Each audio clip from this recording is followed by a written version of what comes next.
Can I ask you why people are kneeling, blindfolded and shaven and being led to trains in modern China? What is going on there? I do not know where you get this videotape. Des drapeaux chinois brûlés, des slogans hostiles à la politique de Pékin, des centaines de Turcs ont manifesté une nouvelle fois dimanche devant les représentations diplomatiques chinoises à Ankara et Istanbul. Ils protestaient contre le sort réservé aux Ouïghours, la minorité turcophone de la province du Xinjiang. Shackled and blindfolded. This video appears to show hundreds of Uyghur men, their heads freshly shaved, during a mass transfer at a train station. The footage posted on YouTube.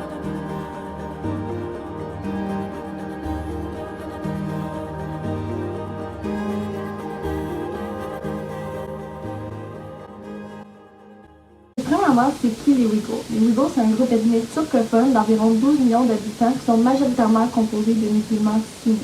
Les musulmans sunnites, c'est un courant de l'islam qui compose environ 85% de la population mondiale musulmane. Les Ouïghours habitent majoritairement dans la province de Xinjiang, en République populaire de Chine, qui est située à environ 3000 km de Pékin. Xinjiang a été indépendante pendant une courte période de temps en 1940, mais malheureusement, depuis 1949, elle est sous le gouvernement chinois dû à des événements de violence qui ont perpétué dans la province. Ça fait seulement quelques années que les médias exposent publiquement ce que le gouvernement chinois inflige à la population ouïghour, mais on peut commencer à se demander qu'est-ce qu'ils vivent réellement et qu'est-ce qui a mené au traitement qu'ils vivent actuellement. C'est difficile de trouver le moment exact quand la répression des Ouïghours a commencé en Chine, mais on sait que depuis 2010, le gouvernement chinois a une politique répressive envers les Ouïghours. Par contre, il y a un événement qui prend place le 1er mars 2014 qui va être un point tournant dans l'histoire de la répression des Ouïghours. Cet événement-là, c'est l'attentat de Chengdu. People are said to have been killed at a Chinese train station in what's being described as a violent terror attack. It happened in the southwestern city of Kunming. According to one eyewitness, a group, mostly wearing black, rushed into the station and started to attack people.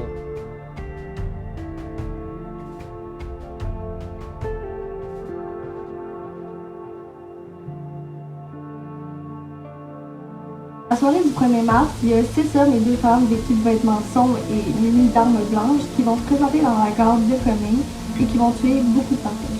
Au total, il y a 31 personnes qui vont être tuées et 143 qui vont être blessées. C'est après l'attentat que le gouvernement chinois va associer l'événement au groupe séparatiste ouïghour. Qu'est-ce que ça veut dire, un groupe séparatiste ouïghour? En fond, c'est des personnes d'origine ouïghour qui vont pousser leurs croyances à l'extrême. Le gouvernement va faire le lien entre les Ouïghours et l'attentat parce que sur la scène de crime, on a trouvé des drapeaux du parti islamiste du Turkestan. Cet événement va vraiment choquer la population chinoise et surtout le gouvernement chinois sous la dictature de Xi Jinping. Et ça va entamer des années de discrimination et le génocide culturel qu'on connaît actuellement. Ton point de vue, genre ton opinion. 12 millions comme enfermés dans des camps de concentration. Le gouvernement chinois, il met aussi de la pression sur les personnes ouïghours à travers le monde, à l'étranger. Ils mettent quand même des tactiques pour les faire revenir là-bas, puis torturer en fait dans les camps de concentration. C'est vraiment aussi comme génocide ethnique, mais genre aussi religieux, puis sachant que le gouvernement chinois, il est très comme anti-religieux. Mais en même temps, l'affaire, c'est que la Chine veut comme c'est prendre action parce que la Chine, c'est genre un des plus grands partenaires commerciaux pour plein de pays, comme boycotter des produits chinois, dont l'économie, elle part complètement. Fait que les gens, ils veulent pas vraiment en parler, mais il faudrait. C'est en 2014 que le gouvernement chinois va décider d'officiellement mettre en place des camps d'internement dans la province de Xinjiang. Les buts de ce camp-là, selon le gouvernement chinois, c'est d'interner le plus de Ouïghours possible, sans procès et sans raison valable de les interner, sous un prétexte de pratiquer de l'antiterrorisme. Mais le problème là-dedans, c'est que les citoyens qui y sont amenés, ce sont pas des terroristes. C'est seulement parce qu'ils pratiquent la foi musulmane et qu'ils pratiquent leur tradition qu'ils sont amenés dans ces camps. La Chine n'a jamais voulu avouer qu'ils avaient des camps d'internement pour les Ouïghours jusqu'à 2018, mais ils n'avouent pas que c'est vraiment des camps d'internement. À la place de les appeler des camps d'internement ou même des camps de concentration, la Chine appelle ces camps-là des centres de formation professionnelle ou même des centres de transformation par l'éducation.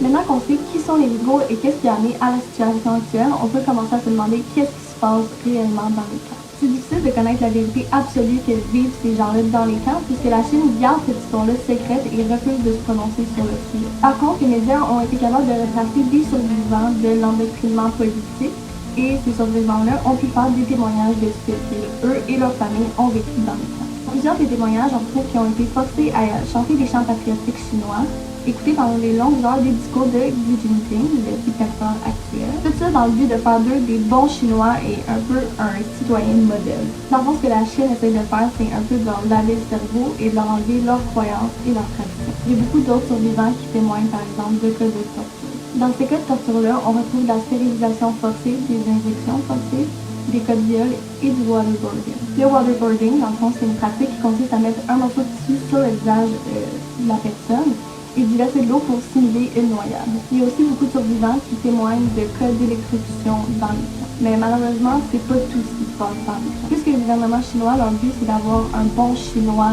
laïque, le gouvernement chinois oblige les Ouïghours à renier leur foi musulmane. Les Ouïghours sont donc forcés à renier le Coran, leur livre religieux, manger du porc de façon forcée, et aussi il y a des concours d'alcool qui prennent place. Pour en revenir aux stérilisations forcées, en 2018, 80% des stérilets qui ont été posés en Chine ont été posés dans la province du Xinjiang. Par contre, ce qui est important à noter, c'est que la province du Xinjiang représente seulement 1,8% de la population chinoise. Dans le fond, ce que le gouvernement chinois essaie de faire, c'est de stériliser toutes les femmes ouïghours pour pouvoir arrêter la reproduction de ce peuple. Le problème, c'est qu'en Chine, les stérilets peuvent seulement être enlevés avec l'approbation de l'État chinois. Dans le fond, ce que ça veut dire, c'est qu'une femme ouïghour qui serait par exemple survivante pourrait pas se faire enlever son stérilet même si elle réussit à s'échapper d'un camp, puisqu'elle n'aurait pas l'approbation de l'État chinois.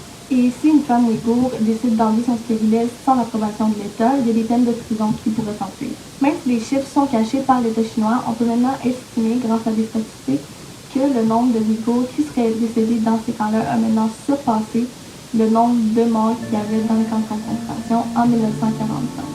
C'est donc évident que la Chine en ce moment perpétue un génocide et surtout un génocide culturel pour la culture ouïghour. Il y a plusieurs pétitions et organisations qui s'occupent d'aider à libérer les Ouïghours dans ces camps-là et de mettre de la pression au gouvernement chinois pour arrêter le génocide actuel. Je vous invite donc à aller signer ces pétitions-là, c'est vraiment important pour aider les Ouïghours.